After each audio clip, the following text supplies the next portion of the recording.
I like my bike too much, man. The one and only, the boss of the place, 14.5k Singapore dollars. Wow, look at this, man. This one can bring you for miles. Okay. Found it on his Discord channel. Join his Discord channel.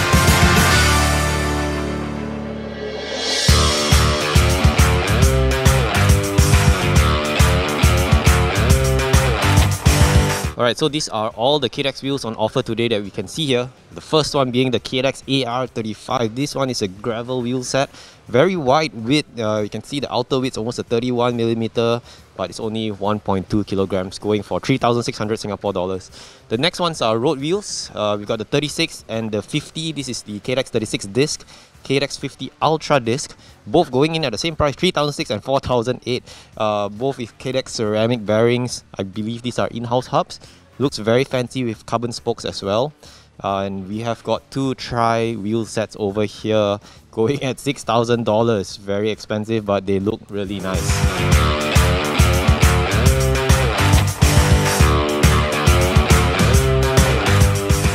Over here, we've got a KDX tri-bike. Apparently, this is ridden by, or it's a similar bike of a pro's bike that this guy, I was told, is by the initial KB. I can't really pronounce his name, but he's coming here to Singapore for a PTO event.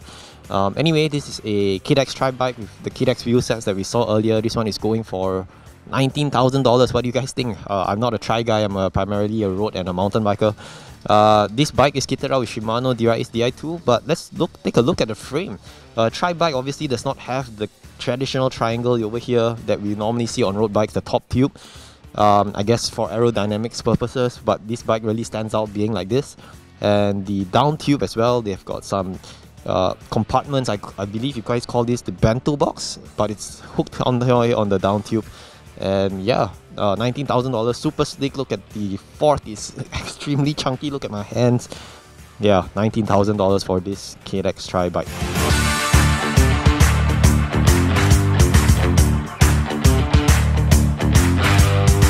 Owen, we both look very silly with this helmet. I don't even want to know which model this is because I won't be getting this one, but I guess some people will wear these helmets, not on the road bike, maybe on a folding bike.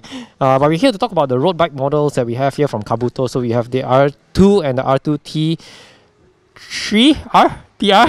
I can't get these names right. R2 and R2TR, the difference is in the buckle, which we'll show a little bit later, and the Kabuto Izanagi. So let's talk about the more aero one here, the Kabuto R2. Could you just run us through these two different helmets? Yeah, so it's a bit of a tongue twister, but this is the new Kabuto Aero R2. They come in two variations, R2 and R2TR.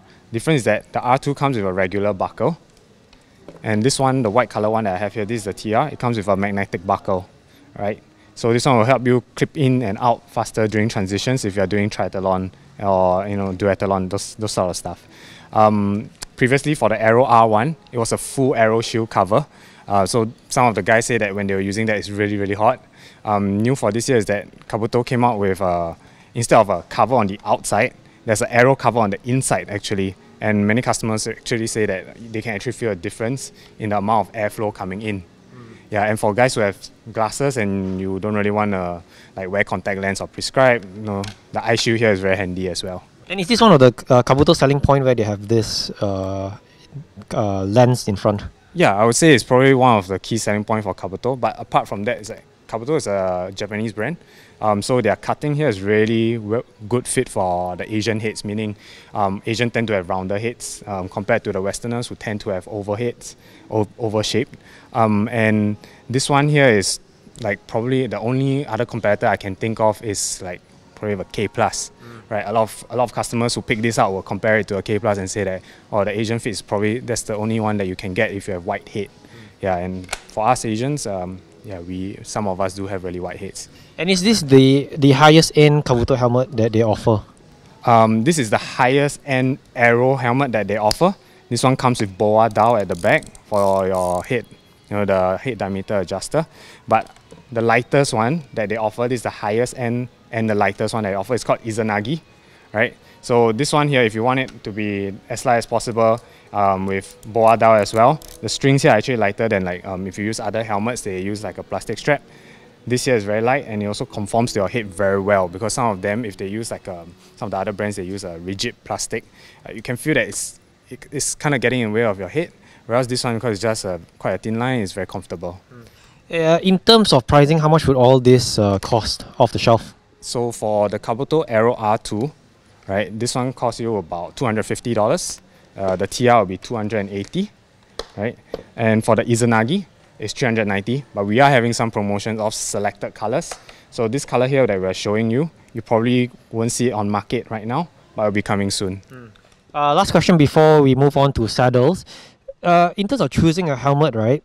How do I know which is the right helmet in terms of sizing? Is there like a guide, like, you know, maybe you can put one finger behind the back of the helmet? How do you tell which is the right size? I would say you got to try it, but the main thing is that you got to get the fit right first, because every brand can say that between 55 cm to like 59 cm, but there's a different fit, as you were saying. Kabuto does Asian fit very well.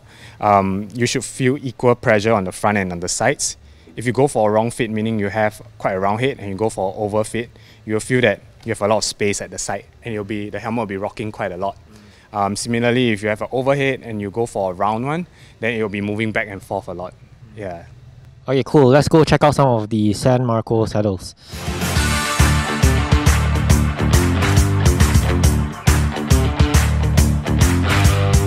Alright, Owen, you've got a couple of saddles here, San Marco saddles, that you would like to talk about and tell us the differences. You have 4 saddles here. Let's start. Where should we start? Right, left, right? Let's start from that side. So San Marco has quite a few saddles, but I've handpicked 4. 4 of which I personally tried and I think probably work best for most of us. This one here is called the Ground. This is actually designed more for gravel. You can see there's a kickback at the top. The cushion is just more comfortable.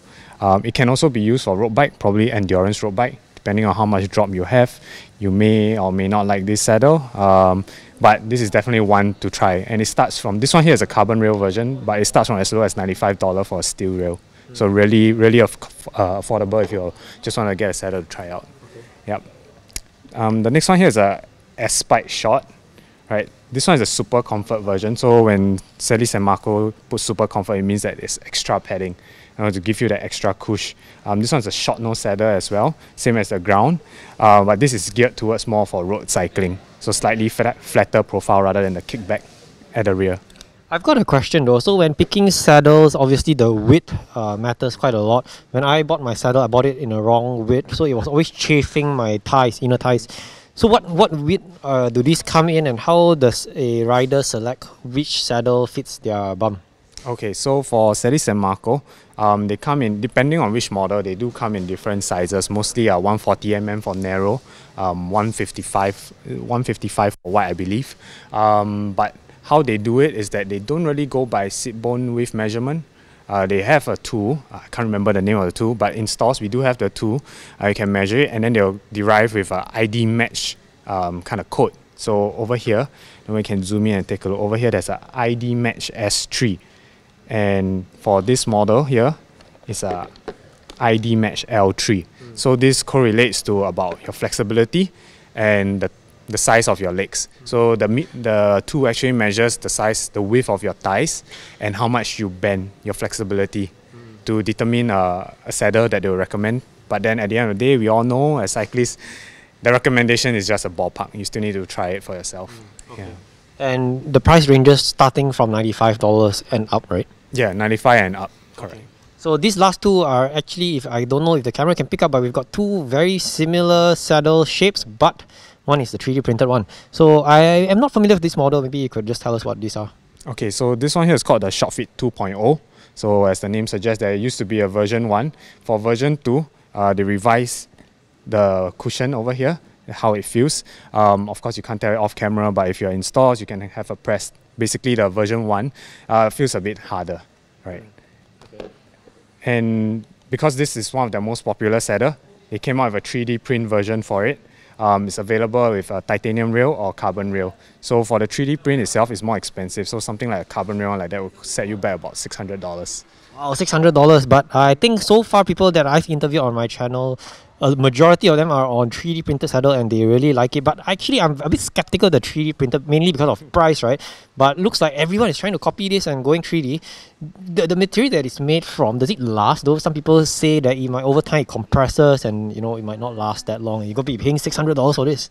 This saddle has been with us for about a year, so I can't really speak in terms of customer reviews over time. But what we've heard is that it's a bit stiffer. So compared to some of the competitors brand out there, if you're on the heavier side, I heard that for some other brands, they tend to sink down quite a lot. For this one, so far it's been working well for us.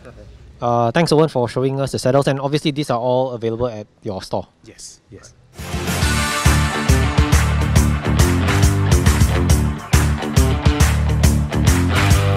Alright, this is a Giant TCR Advanced SL. It's going to be a short 10K loop, and it's on KDEX wheels.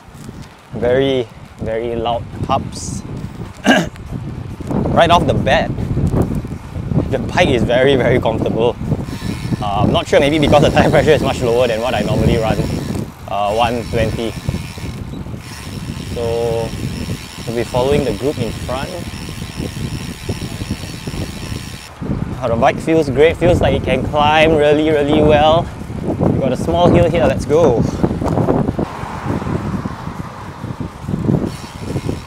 think the only concern obviously is the seat height, given that it's fixed.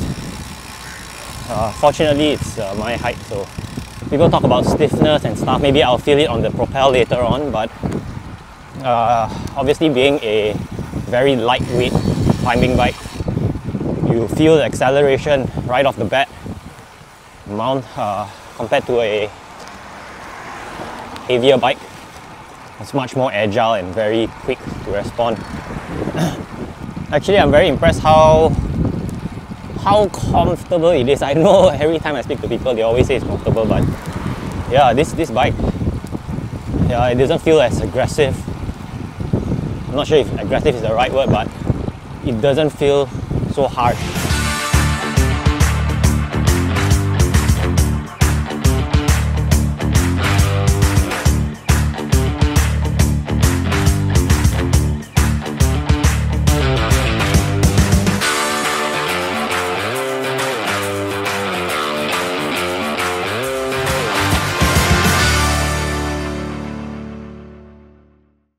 Okay, so this is a Giant Propel Advanced tool. I've just tried the TCR. We did a couple of laps, about 5k on a crit. Not really crit, but just some few sprints and some very flat roads. Propel Advanced 2 with an upgraded KDEX 50. I feel that it's much more faster aero. Obviously I didn't do much on very long straights, but just right off the bat it feels faster already from the TCR. You could feel that it's a bit heavier, and this one is with I believe a 105 mechanical. No issues with mechanical. I've been using mechanical before. Sprinting wise, it feels a bit much more harsher as well. You could feel the vibrations on the road. But yeah, I think this is it's a little bit too big for me. This is a size M. You can see the seat post height is very low. So if you guys are looking to buy bikes, I'm a firm believer that you should go and try it out. So luckily Giant has this demo weekend. So if you miss this one, they always have those Giant demo weekend course. You can just pay a small fee, you come out with a goodie bag. Go and try out all the bikes, try out the sizes especially. You don't want to be getting the wrong size. Yeah, so we're going to go check out the female version, the Lift. That will be quite funny because I think you're going to look very small on me, and I'll tell you guys how that feels.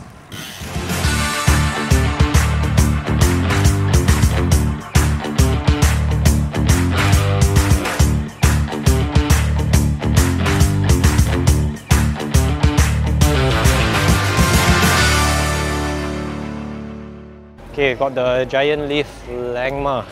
It's a female bike on the same size S. This is the last bike that I'll be testing today. And as Owen described yesterday, the shifters here actually does protrude out a little bit. You can feel it. But oh my god, it actually feels like a normal bike. I wouldn't think that it's a female specific bike. Maybe from the side later we see some footages. You can see the top tube might be a bit more compressed, but it feels so comfortable, man. Like, I think this would have passed off as a male bike. I'm sure there are much more there are differences. The reach is much shorter for sure, and I think the top tube slopes down a little bit more. Like, wow. The hoods are actually really nice. You know, if I have a choice, I might want to choose this. Obviously, it's a very simple setup, this one, with Ultegra R8000, nothing too fancy, external cabling. It's a good bike, I guess, for females. Maybe all you ladies out there who want to start cycling. I think the major is the hoods. This shifter is like what Owen explained earlier. It's actually really comfortable. It actually feels kind of a bit like an endurance setup. The bars are way narrow. I think these are like 38s or 30, it should be 38s. But even on my normal road bike, I always opt for 38s because of my rather narrow shoulders.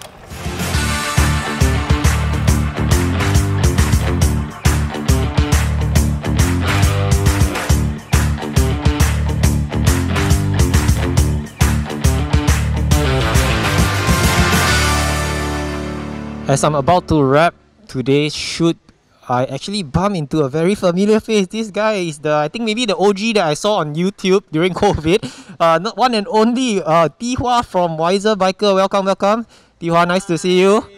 Yes, finally I meet my idol. I'm not your idol, man. Yeah, hi man. Okay, I'm very happy and surprised to see you here today. And really, you're our idol because we watch your interviews and we try to mimic it as well sometimes and learn how to do it as well. Thank you. Yeah. Thanks for the nice, kind words. But actually, you started off watching all your videos as well, man. You're doing a good job. But what brings you here today? Obviously, you're here to cover the event, I'm assuming, and you've tried a few bikes? Covering the event is secondary. Primarily, I'm here to test out the bikes because I don't have money to buy them, so yeah, I need to test. It's a good opportunity to come and test out this bike. And finally, like bike shops are doing it now that they are finally have these events pushing them out after COVID. So yeah, I took the chance to come and test. I tested the Propel as well as the TCR, both of them. Okay. What's your opinion? Is this your first time riding a giant bike? Not the first time I'm riding. I tested it. I tested some of those bikes, the TCR, those on my friend's bike, but today was different because I got to really abuse them a little bit. So I rode it, you know, a short route. It's about 10 km. So it's different. The feeling is quite cool. There are updated versions. So should I start with the TCR or the Propel? TCR. Okay, the TCR to me was really fun. It's very nimble. It's like you know, it's like driving a car that is really light, and you can. It just go wherever you want it to go. The handling is very lively. Yeah, so it and you can feel it the moment you hop onto it. Yeah, everything is so responsive and so it's a very shook feeling. Yeah, that is the TCR. And comfort, well, it's only about 10 km, so I can't really judge how comfortable it is over a longer run. So I wish I can. Yeah, so the biggest impression I get from TCR is really how fun and how joyful it is to ride on it. It wants you to do things with it. It wants you to just like do anything, make a sharp turn, you know, go fast, accelerate. It wants you to do anything with it. Yeah, so that's the TCR. So and next is the Propel. Yeah, okay, Propel is the real deal. It's an aero bike. So I haven't ridden on a proper aero bike before. So this is one of the most aero one that I've ridden on. So the one that I rode on was actually having a alloy wheel, but I didn't notice I had an alloy wheel, and because the pickup was really explosive, even for like small rider like me, I don't have like big legs, I can't push out a lot of power, but it felt like I was able to accelerate harder than my normal bike. Yeah, so that is something really cool on the bike. And one thing was very funny when we were cruising down on Garden by the Bay, right? So I was telling Brian, hey, I feel like the bike is moving, but my body is being left behind because most of the aero drag was actually on my body itself. If I don't really go into the aero position, then my body really gets left behind. But the bike was like slicing through the wind. That is really fun. Yeah. If you were to choose between the TCR and Propel, only one bike, I'm going to assume you're going to take the Propel from what you're saying, but which one will you choose? You mean for free? That one we need to ask Mr. Owen Taylor, but yeah. Propel. Okay, and there is a practical reason behind, because I think that I give a lot of credit to people who engineer aerodynamics bikes. So the bikes, they put a lot of effort into engineering it, and so it's not something that aerodynamic gain is not something that we can easily get from like doing our own adjustments to the bike. So I appreciate that technology that is put in the Propel. So I think the money put there is well worth it. And as for the TCR, it's not that I don't love it. I will have it as a really fun bike. But over to the two, if you ask me to choose, Propel wins by this tiny margin. All of us want the more expensive bike, the one that looks nicer. But Tihua, thank you, and I'm very glad to see you, man. Yeah. Thanks for coming. Okay. I hope to get you on my show soon. Obviously, I'm just doing this for fun. Yeah, whenever we have time, maybe we'll try to hook up. What is the criteria to go to the show? Criteria is simple. As long as you're not shy, you're in front of the camera, you can speak to me, and all good, man. And you have a road bike. Most importantly, road bike. Don't bring your folding bike, okay? I was about to bring my Aero 4D bike. Okay, so I prepare a new road bike Yes. before I go to the show. Make sure you give it a bit of ride and mileage in there so you can give proper feedback, okay? Okay, so cool. I'm gonna get a new bike. I'm gonna build a new bike and then ride it long enough. Okay, yeah, and for those who are watching my channel, there's two cameras here, so I'm assuming one is going to be on Wiser Biker's channel. You guys can check out his channel. There's, I believe you also did cover the event. You spoke about the TCR Propel. So those who are watching my channel can go check out his channel about how he did his ride and everything. And Tihua, good to see you again. See you on my show, okay, the new bike? Okay.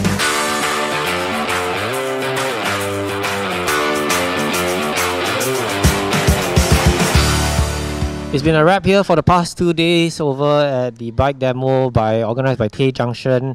Fun filled day. I got to test ride the bikes, interview people, have a chat. So once again, I'd like to thank Junction and Owen. Thank you so much for inviting me.